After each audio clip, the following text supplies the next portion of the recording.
In our last lecture, we were having an introduction to the basic concepts behind the image and video coding.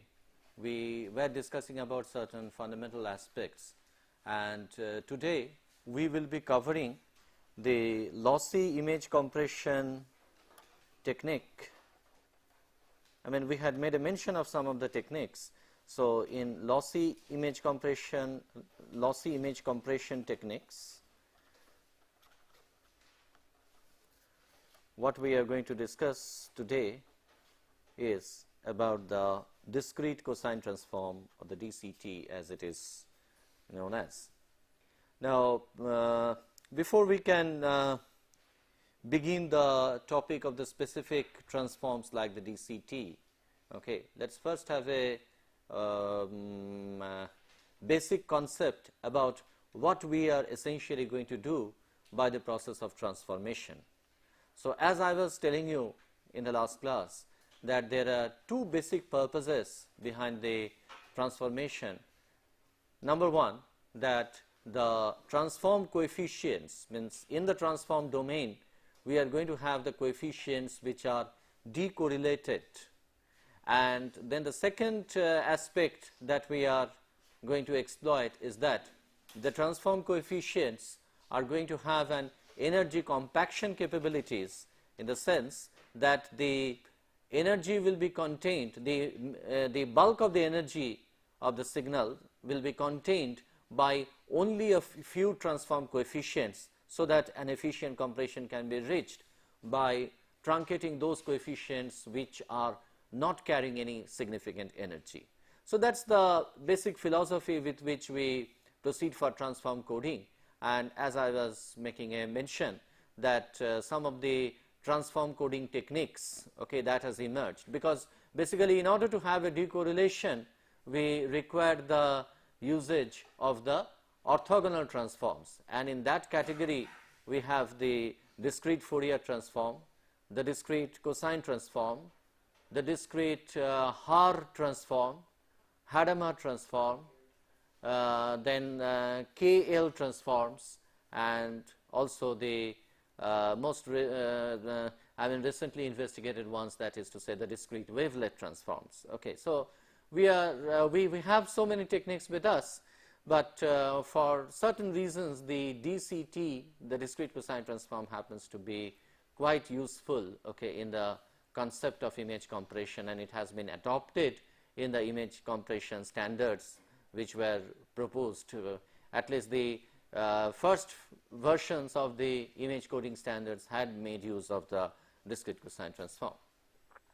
Now, essentially what we are going to do for an image transformation is that we have our basic signal as S of n1 comma n2.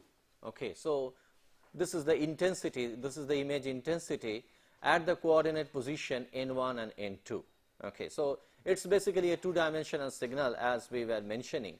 Okay, and what we want to do is that from this S n1 n2 we would like to transform it to a transform domain where we are representing the signal by capital S, okay, and the transformed coefficients indices we are using as k1 and k2. So essentially we have to make a transformation from S n1 n2, that is to say the original pixel domain, or which is in the spatial domain, we have to transform it to the S k1 k2 which is in the transform domain. Okay.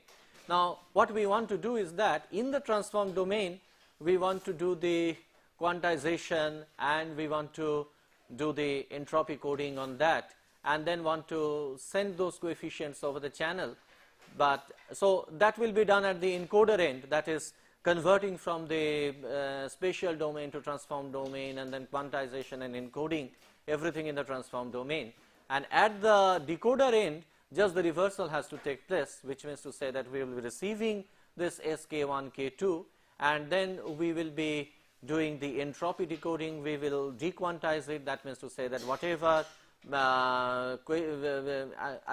factor we had used in order to divide the transform coefficients, so we are going to multiply those factors in the dequantization process, and then we will be getting back S n1 n2, not exactly S n1 n2, but it will be S cap n1 n2. So what we require is a reversible transformation. That means to say a transformation should be so designed that we can go over in the encoder, we should be able to go over from the spatial domain to the transform domain, and at the decoder we should be able to go from the transform domain to the spatial domain. So it should be, so whatever transformation we should use should be a reversible transformation.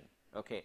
And not only that, if we do not use any quantization, that means to say that we do not have any lossy element in our image compression system, in that case the process of encoding and decoding should not introduce any errors. So that means to say that in absence of the decoder we must have S n1 n2 and S cap n1 n2 to be one and the same, right. Now to have such a kind of, so that means to say that the reversible transformation what we are designed, what we are going to consider, okay, the process of this transformation, it should be completely a reversible process. So whatever transformation we use in the process of its inversion, okay, in the process of inverse transformation, we should not be losing any information, right. So in general, this transformation one can write as S k1 k2, one could express in general as a double summation process. I will be putting the limits of this double summation very soon, okay, and then small s n1 n2, which is to say the original pixel domain or the spatial components of the signal, and then we are going to have a transformation kernel, that is what we call, and let us denote that kernel by a function g. Okay, so g is going to be a function of n1 n2 k1 k2. Okay, everything will be involved in the transformation process. So g, its argument should be n1 n2 k1 k2.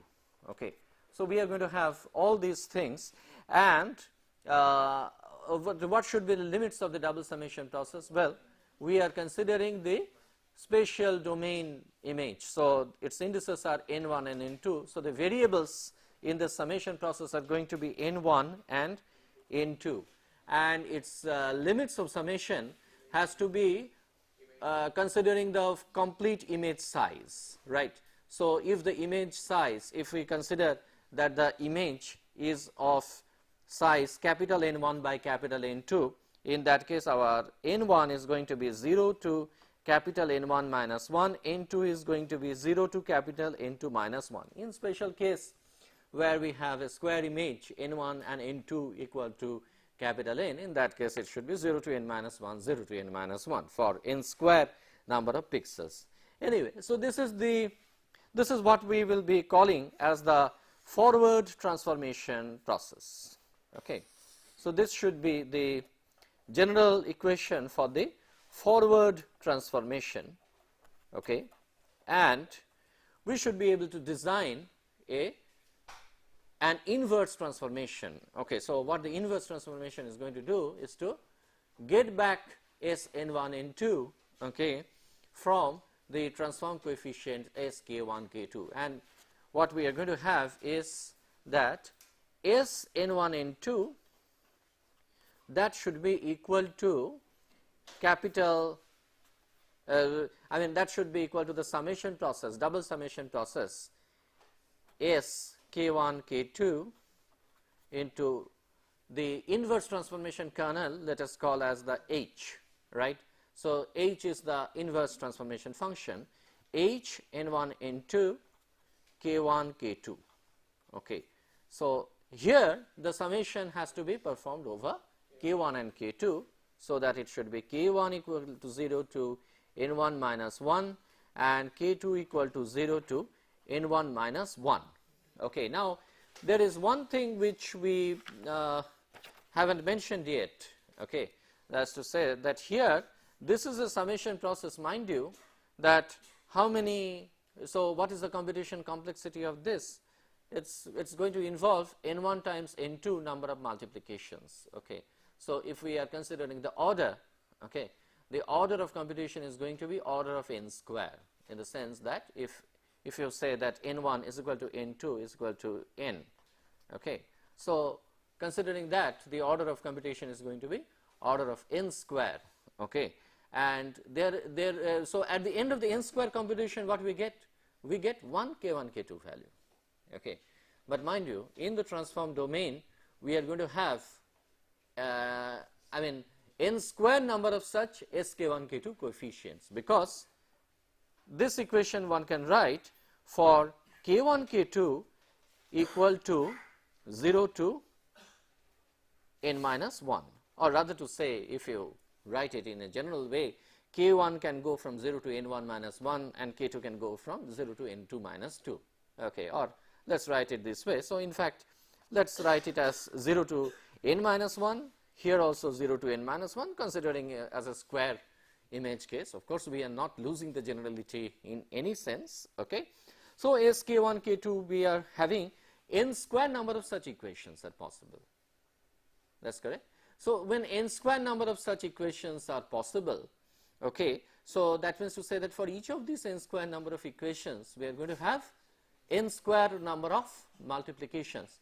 So the order of computation that we clearly see here is going to be order of n to the power 4. Okay. So this is a two-dimensional, so that's how it has increased. I mean, we know that for a discrete Fourier transform, one-dimensional discrete Fourier transform, we all had seen, okay, in our digital signal processing courses, that it's order of n square, that's what we get, but in this case it's order of n to the power 4. Of course, there are many fast algorithms for computation of these transformations. Okay, so those who have gone through the digital signal processing course are familiar with tools like the FFT, the first Fourier transform, which significantly reduces that. Instead of the n square, order of n square for the one-dimensional signal case, you can make it into order of n log n, okay, for the using the FFT algorithm. Okay. So now this is k1 k2, so which means to say that k1 and k2 are going from 0 to n minus 1, right. So in this case also, in the summation process, we are writing k1 k2 going from 0 to n minus 1, and we are getting Sn1 n2. So as we did in the previous equation, even here also it should be possible for us to write down n such equations for each of these variables n1 and n2. So which means to say that there are n square number of such equations which are possible.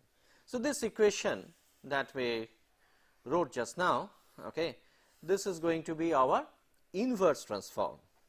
So we have the forward transform and we have the inverse transform, and we didn't have to write a scap n1 n2 over here, because the transformation that we are using is exactly reversible. So which means to say that we should get back Sn1 n2 exactly. So it's not the transformation process which is lossy, okay. It's, remember, always the quantization process which is the only lossy element in the system. And why we are going all this, why we are going through all this transformation process is simply because that in order to have the decorrelation of the coefficients, so is sk1 k2 should be decorrelated, and again, as we said, that few of the coefficients of this sk1 k2 would carry most of the energy. That means to say that having the energy compaction property fulfilled. So now, so given that, so this is the generalized form. Okay. Now, as special case, okay, one can consider any type of kernel. Okay. So like say for example, if this g n1 n2 k1 k2, we have the function, let's say exponential to the power, okay, say if we choose g n1 n2 k1 k2 to be the exponential of j, okay, and then we write it as 2 pi n1 k1 2 pi n1 k1 plus n2 k2 divided by n square. Okay. So if we write that, in that case, what is the transformation that results? So that goes, so that becomes the discrete Fourier transform, because it's a complex exponential kernel basically leads to the discrete Fourier transform or the DFT. If instead of exponential we take a cosine kernel, okay, in that case we get the discrete cosine transform, okay, and there are other transforms also which should be possible. So we did not use anything specific over here, but let's study some of the very important properties of this G N1 N2 K1 K2 which we very often come across. Okay, the first of this property which we quite often make use of and come across is that, just say for example, look at this kernel, that's to say the discrete Fourier transform kernel. Okay, one can write this kernel, okay, as a product of this N1 term and the N2 term. So which means to say that it's possible for us to write it down as exponential. Actually it's customary to write the minus in the forward transformation process and plus in the inverse transformation process. So it is minus j 2 pi n1 k1 divided by n square, divided by n square into exponential minus j 2 pi into k2 divided by n square.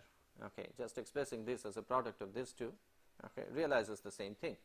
But in the process of realization, okay, we get an advantage in the sense that we can implement first a row-wise transformation and then we can use a column-wise transformation. Okay, so such kind of properties, okay, which I just now described is going to be mentioned as the separable transform. Okay, so this is called as the separable transform. So in mathematical terms, the separability inevitably means that for the case of the separable transform, it is G N1 N2 K1 K2. We should be able to write this as a product of two kernels G1, we can say G1 N1 K1, okay, into G2 N2 K2. Okay, so where in general G1 and G2 could be different functions also, right? So if this is fulfilled, that means to say that we can express as a product like this, we will call it as the separable kernel. Okay, this is a separable kernel, okay, and we can have a and in a specific case when we have G1 and G2 to be the same function, okay, if we have G1 and G2 to be the same function, then we call this as symmetric. Okay, like you see that clearly in the DFT, you can very clearly see that this 2 pi n1 k1 and 2 pi n2 k2, the function is basically of the form of 2 pi nk by n square. So that's the general form of the function, which is same as that for the G1, which is this one, and for the G2, which is this one. So this is a typical case, an example. The DFT is a typical example of a symmetric and separable kernel. Okay, and likewise the DCT, the discrete cosine transform, as we will clearly see. Okay, I mean just after some time when we take up the DCT, we are going to see that it's going to fulfill the very similar properties, the separability and the symmetric. It's a symmetric and separable kernel. Now let us have a look at this equation.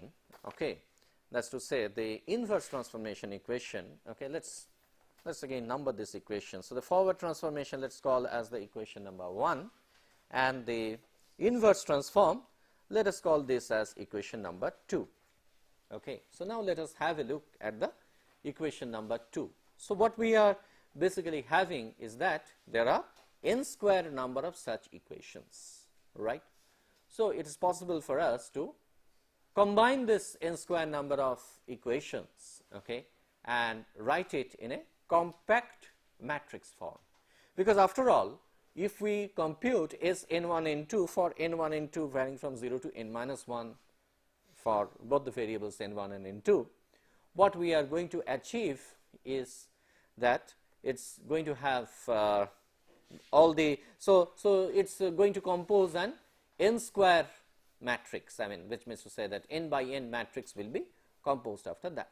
So combining all these different n square number of equations that we get from equation number 2, okay, one can write the, so a matrix form of equation number 2 one can write as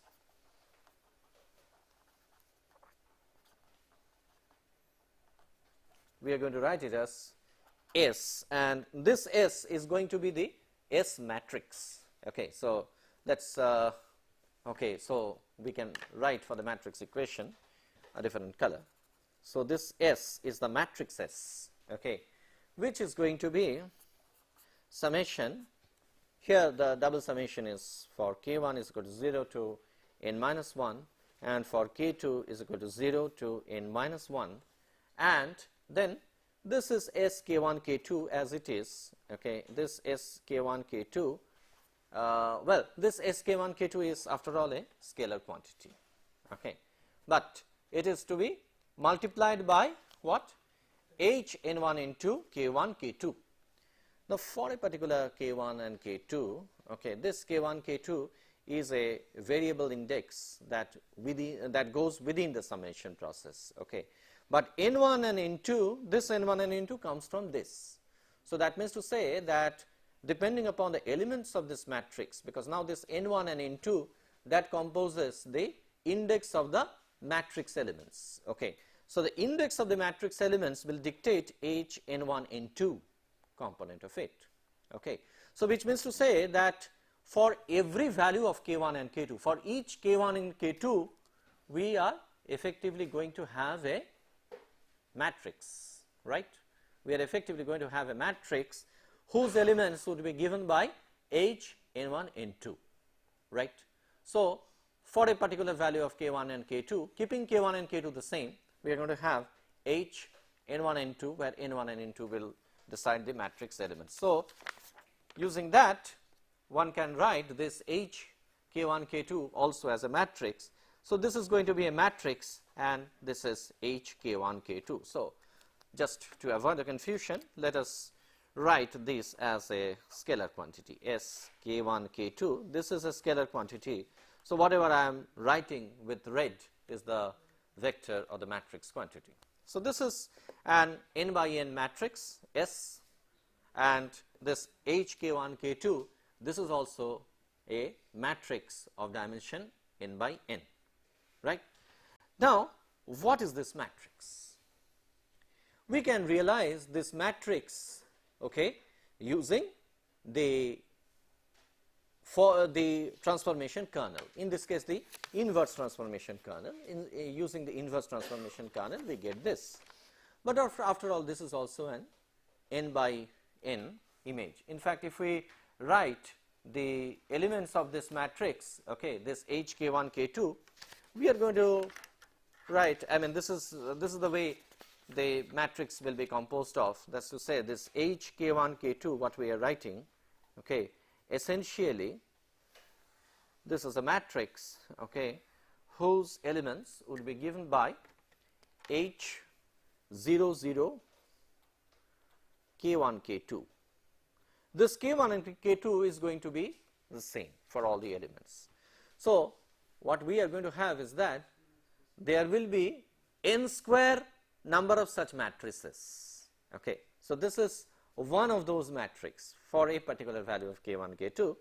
So this is H 0 0, the next element should be H 0 1 K1 K2, and like this it goes for H 0 n minus 1 K1 K2, okay. And on this side we are going to have H 0 1 K1 K2, okay. Here it will be H 0 2 K1 K2, and the last one is going to be H 0 n minus 1 K1 K2, okay. Did I make any mistake?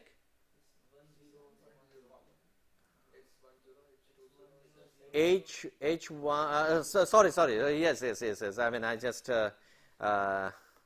Yeah, it's 1 0 2 0. Yes, because it is the row index. So in this direction, I assume that n1 is changing. That's correct. Fine. Thank you for pointing out this mistake. This is n2 direction. So n2 is this one. This element is changing, and in this case, it is 1 0 2 0, and this is going to be h n minus 1 0 k1 k2. Thank you for the correction. And in this case, the last element is going to be h n minus 1 k1 k2. Okay. Now this is a matrix. Okay, and when we change k1 and k2, so the first matrix is going to be for k1 is equal to 0, k2 is equal to 0. The next matrix is going to be for the other values of k1 and k2, which will be decided by this summation process. So effectively what we are doing is that we are taking this h k1 and k2 matrix. So for a particular value of k1 k2, whatever we get, we are multiplying that with a scalar coefficient s k1 k2. After all, what is this matrix h k1 and k2? It is an image, because S is an image, right, and h k1 k2 is also an image. Okay, but this image is actually a basis image, because this is not an image which is obtained from any camera, or which is not obtained from any natural image. No such source is there for this image, but this is an image which could be realized, okay, by using the transformation kernel itself. Okay, so this is a kind of a basis image. Okay, so h k1 k2 is a basis image, and what we are doing is that this basis image we are multiplying by the particular coefficient s k1 and k2. Okay, so for every value of k1 and k2 we are having a basis image. So how many such basis images we are having? We are having existence of n square number of such basis images. So essentially one way of looking at the whole transformation process is that the transformation process basically tells you or gives you the clue to realize an image, okay, through a composition of basis image multiplied by its equivalent coefficient. So it is an image which you are multiplying by s k1 and k2, a scalar quantity, and then adding it up. And by adding that up, okay, by adding such n square number of weighted images, you are getting the image with which you are working with, right. So this is the basic behind the image transformation, okay, and essentially the discrete cosine transform, which we are going to discuss now, okay, follows this same basic principle. Okay, so which means to say that if we know the kernel, okay, we should be able to compose our own basis images. Okay, but before we go over to the discrete cosine transform or any other or any specific transformation process in general, okay, let's see that in what manner are we going to apply the transformation. Now in this case, okay, both for equation number 1 as well as for equation number 2, we had seen that this n, basically this n1 and n2, which we consider to be the same, so this n is nothing but the size of the image. So it's pertaining to the dimension of the image, so that it's n by n is the size of the image, right. So now what we are saying is that this transformation is applied over the entire image. So if the size of the image is say 1024 by 1024, in that case for the entire 1024 by 1024 we are going to apply this. Now, so what for we are applying? We are applying it in order to get the correlation properties that exist in the image. Now it's a big image, so the property of the image is not going to be the same everywhere. There will be some regions of the image where we will be having too much of details, and there will be some regions of the image where the details will be much less, right.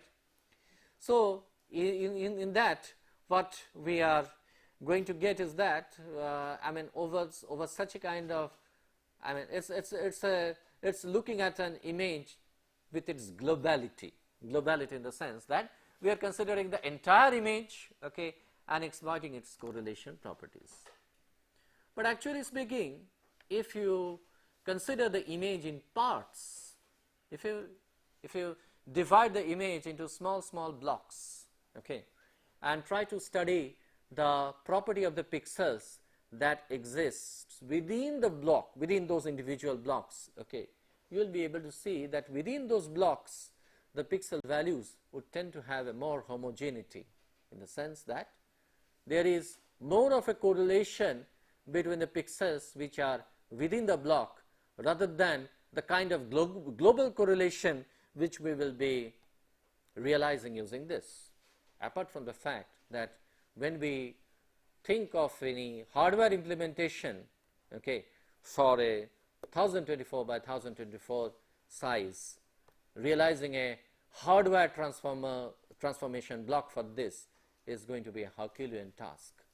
So before performing the transformation, okay, we should be able to apply, okay, what is called as the, I mean we should be able to subdivide the image into such small parts or blocks, okay. So which means to say that conceptually we should go ahead like this, that we should have an image, right. So let's say that this is our image, right,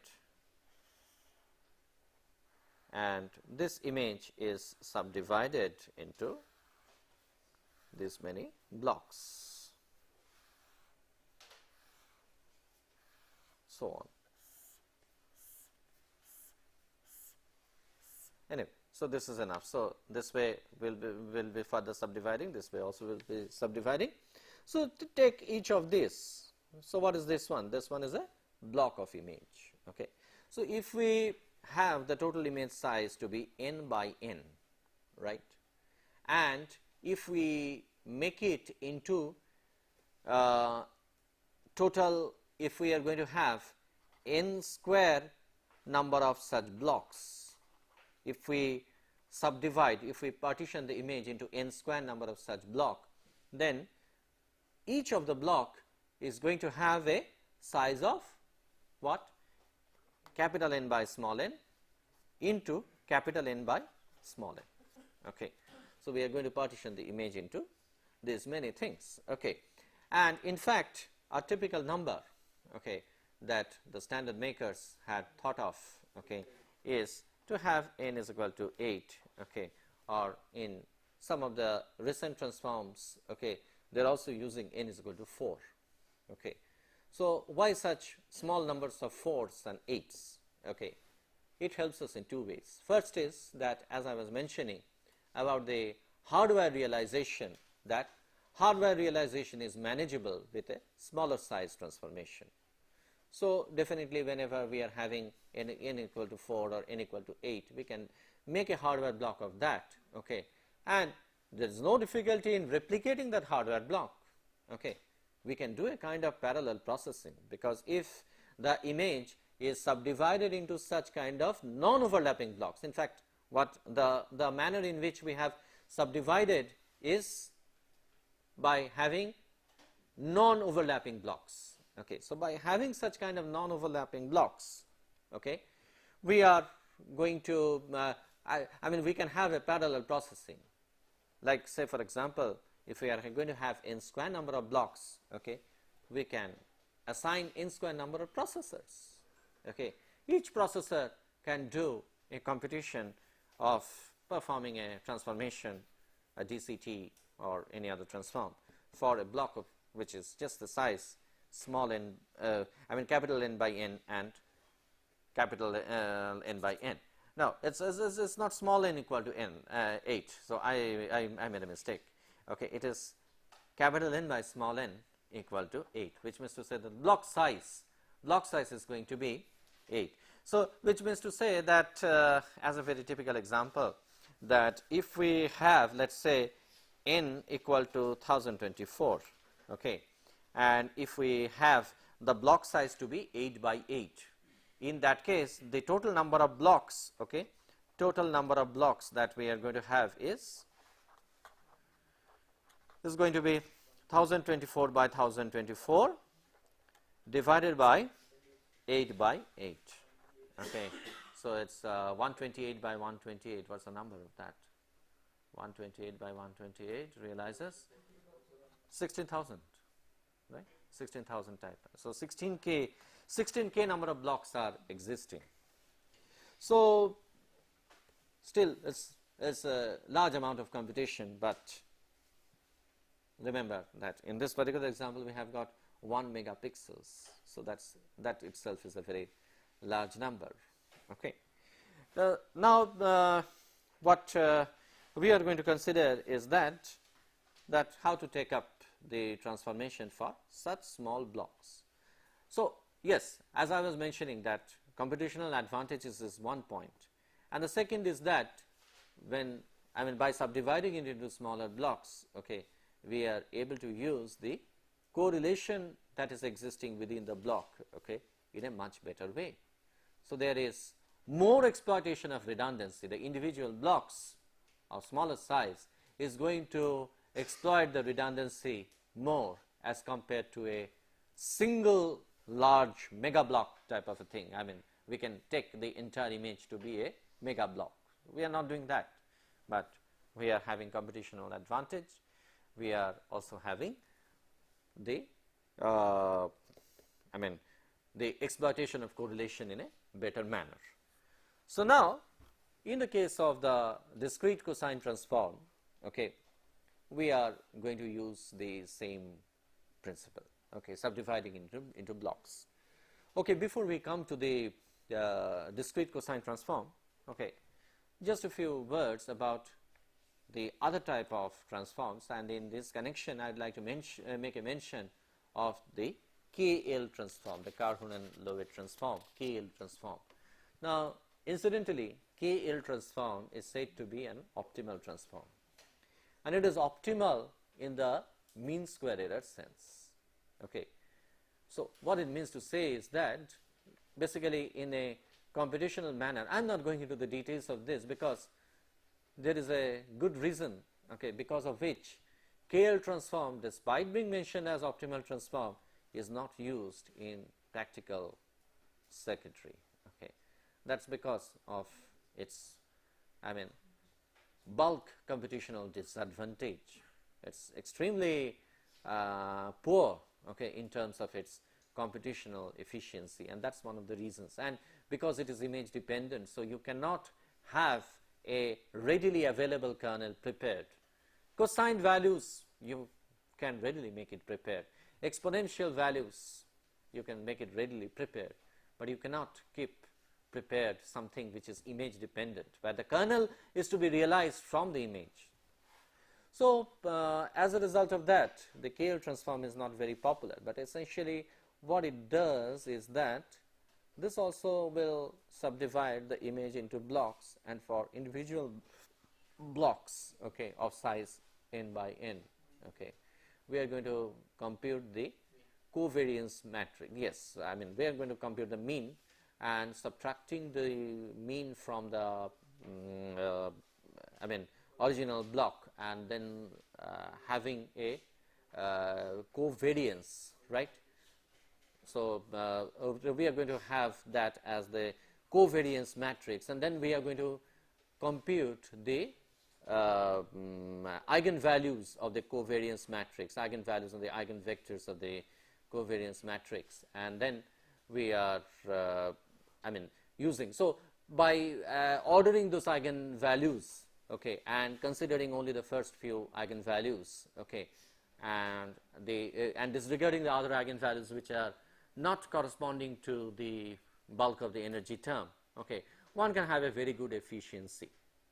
But it is seen that by having a transformation like the DCT, the discrete cosine transform, we approach the performance almost as close as that of the KLT in most of the practical images. So since that is the situation, in that case, why don't we go in for a transformation like the DCT, because DCT is after all realizable, okay, using the trigonometric kernel directly. And in fact, for DCT, the kind of transformation that we are going to use is like this, that in this case SK1 K2 could be written as, let's that is straight away, is root over 4 by n square times CK1 K2, sorry, CK1 CK2 into a double summation n1 is equal to 0 to capital N minus 1, again yet another summation n2 is equal to 0 to capital N minus 1, small s n1 n2 into cosine, so this multiplied by, so please note that, cosine pi 2n1 plus 1 k1 divided by 2n, and there is yet another cosine term because it's a separable. Okay, so this cosine term involves only n1 and k1, and its product cosine term involves n2 and k2. So it is pi 2n2 plus 1 k2 divided by 2n, right? And in this case, Ck, okay, is defined as 1 by root over 2, okay, for k is equal to 0, and this is equal to 1 otherwise, right? So that means to say that only the border, the coefficients sk1, k2 which are existing in the borders, okay, have a different multiplication coefficient, okay, as compared to those terms which are there in the middle. For terms in the middle, I mean, that means to say that where k1 is greater than 0 and k2 is greater than 0, we are going to have ck1, ck2 both as 1, so which means to say that this is a straight multiplication by 1 for this term.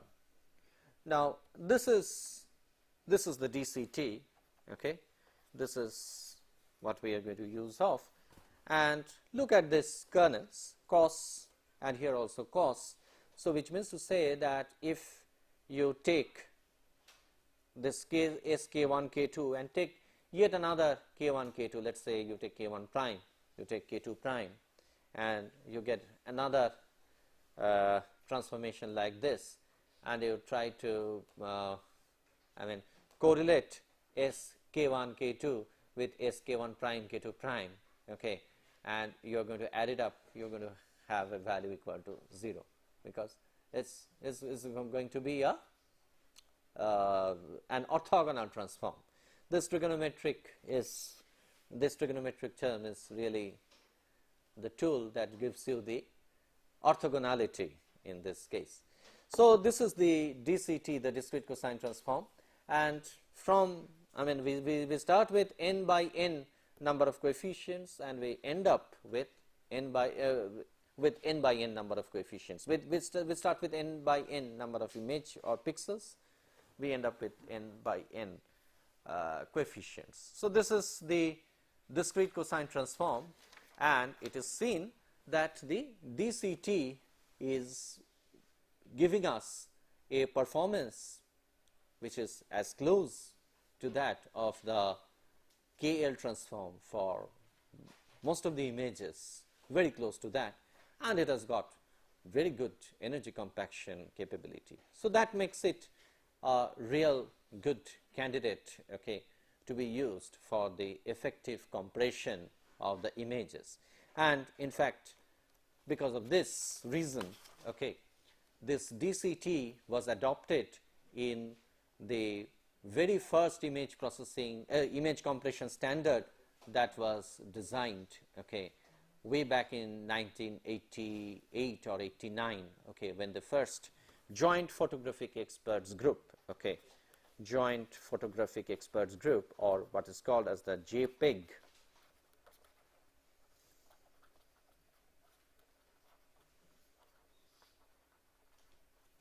So, JPEG, the first still image compression standard, okay, had made use of this DCT as the transform. Now, essentially what we are going to have in the process of DCT is that the first step is to subdivide the image into such non-overlapping blocks of size 8 by 8 or 4 by 4, whatever. I mean, the essential idea is to divide it into non-overlapping blocks. And then for each of these non-overlapping blocks, okay, we are going to apply this transformation, okay. And after applying this transformation, okay, what results? If this is the transformed array, okay, say this is the transformed array. The transformed array also we are going to represent like this, that if we took this to be our n1 direction and this to be our n2 direction, right? In that case, in the transform domain also we are going to take this to be our k1 direction and this to be our k2 direction. So what is this term? Okay, what is k1 equal to 0, k2 is equal to 0.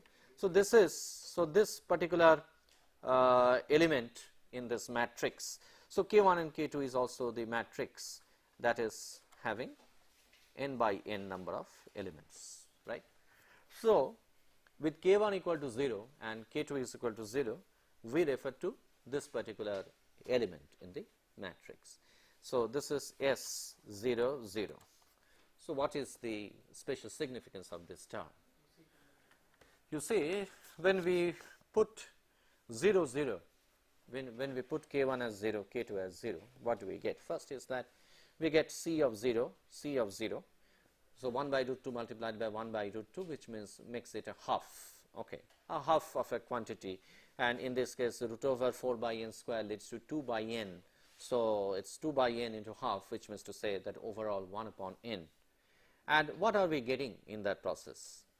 We are getting Sn1 n2, okay, and here this cosine term with k1 is equal to 0 makes it 1.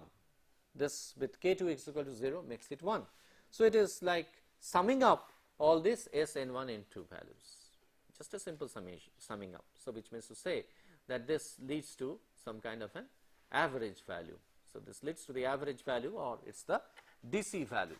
So we call this k1 k2 to be 0 as the DC coefficient. So S00 is the DC coefficient, and all other coefficients will be referred to as the AC coefficient. So this coefficient is going to be S1 comma 0. Okay, so this will be 1 comma 0. This will be 0 comma 1. Okay, this will be 1 comma 1. This will be 0 comma 2. This will be 1 comma 2. Okay, this one will be 0 comma 2. This is 2 comma 0. This is 1 comma 0. This is 2 comma 0. Okay, so this is the way we will be representing, and is this last one. Okay, that's to say the bottom right. Bottom right, it will be S n minus 1 n minus 1. Okay, so if it is 8 by 8, if n is equal to 8, in that case this is S77. S77 is the last AC coefficient. Now in terms of the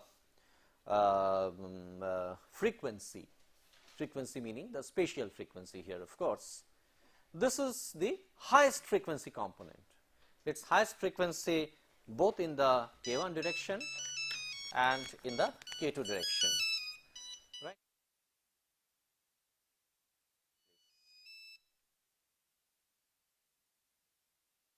So it's in the k1 and the k2 direction. That's what we are going to have. So this So from the low, so all the low frequency components are centered around this region, and all the high frequency regions are in this region. So we will be expecting that the maximum energy will be in this zone, and this will be the AC which will carry much less of energy. Now, how do we pick up the coefficients? To pick up these coefficients, we are going to traverse in this direction. So this is the DC quantity, right? Next we go over to, from 0, 0, we are going over to the next pixel.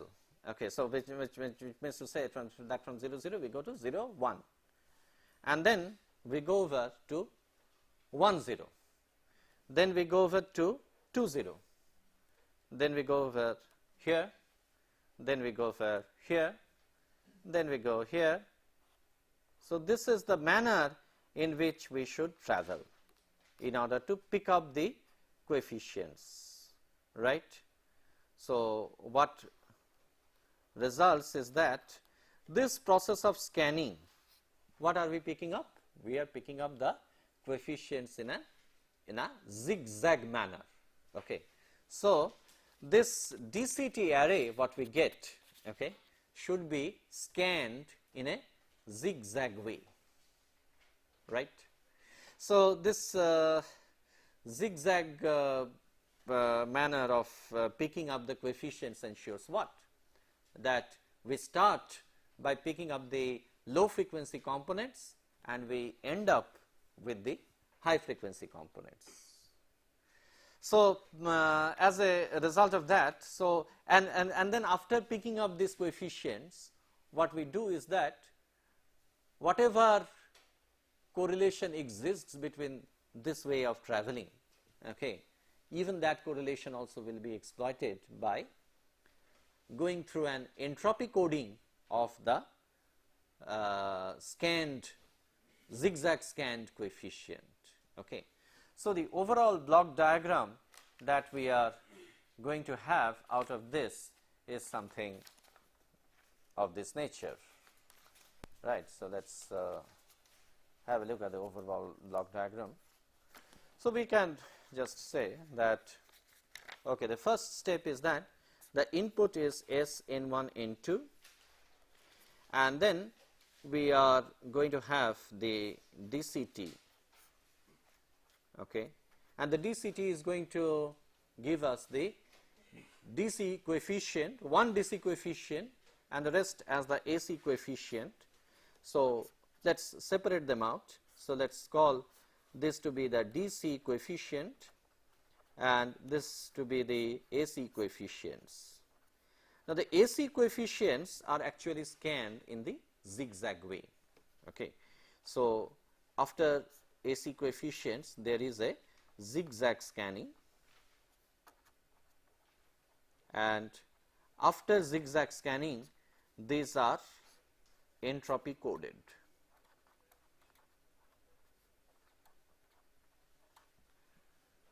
The DC coefficients also could have been included in this scanning process, but the DC coefficients are treated in a bit of different way. Why? Because the DC coefficient is remarkably different from that of the AC coefficient, but DC coefficient is after all going to pick up a global property of the two-dimensional signal. So which means to say that it's signifying the average intensity, and average intensity is not going to change from one block to its neighboring block. So there is a good degree of correlation between the DC of this block and the DC of the next block. So one can make use of that redundancy factor by encoding the DC coefficients through a differential pulse width modulation process. So it's a DPCM which we can use, and all this DPCM also, the DPCM coefficients also could be entropy coded. Finally, the entropy coder output is going to yield us the bit stream which can go into the channel. So, this is the overall compression system. Okay. Oh, I of course missed one block. So, let us say that this is DCT plus quantizer, okay, because I mean if we are going to achieve compression, then obviously we are going to quantize the coefficients and then use it. So, next class I will tell you a little bit more about this quantizer, that what type of quantizer would you use in the DCT, and then we will go over to the other transforms. Okay. Thank you for today.